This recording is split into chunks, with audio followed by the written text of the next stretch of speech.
When you're 16, turning 17, you really aren't the smartest. I learned this the hard way. Why would any 17-year-old voluntarily go $16,000 in debt and they don't have a job yet? For some reason, I saw this as a good idea. But it was a bad idea that's turned into a life lesson. When your grandpa gives you a free car, granted it's the size of a boat and clearly designed for someone over the age of 60, but it runs and is reliable, what would you do with it? My brother and I, we'd crash it twice.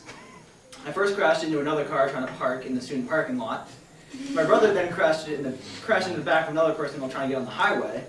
My dad, being the genius he is, then tried to fix it on his own, and we then tried to sell it. And we got no money for it because the dealership saw the crash right away.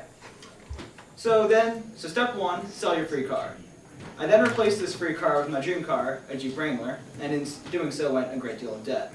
This is where I began to learn all my lessons. First, I learned that being 17 means interest rates through the roof. I've never afforded their rates. Apparently in the real world, just giving them your word doesn't mean anything. They actually need to know that you can pay off the loan. And then, so to get around this, I had my dad take out the loan in his name, so I had to convince him to let me have a $16,000 loan. So step two, convince your parents to trust you enough to take out a loan in their name so you can buy your car. Luckily for me, I was able to quickly find a job as a dishwasher at a local restaurant, which then turned into working all day, every weekend, and so it took over my life. So pretty much, it took over all my free time. Even with working, I could barely actually afford the loan, but I made by. And right when I thought I had everything figured out, financially, the engine failed, so then I had to spend another few $1,000s to replace the engine, just a week after the warranty ran out.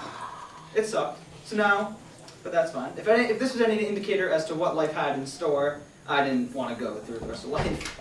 As an adult, I wasn't excited anymore. So step three, get a job that takes over your whole life so you can pay off the monthly payments on your never-ending money pit. At this point, I've come to the conclusion that some dreams should stay as just that, a dream. This car is terrible on gas, uncomfortable for anyone who wants to sit in the back seat, even if you're college next height, and so loud you can barely hear yourself think. I've enjoyed every second of driving in the summer without a roof or doors, absolutely. But at this point, it's time to sell the car before I leave for college and cut my losses while I can. Being $16,000 in debt while in high school shouldn't be anyone's goal, but I've made the most of it and experienced a small glimpse of the real world in the process.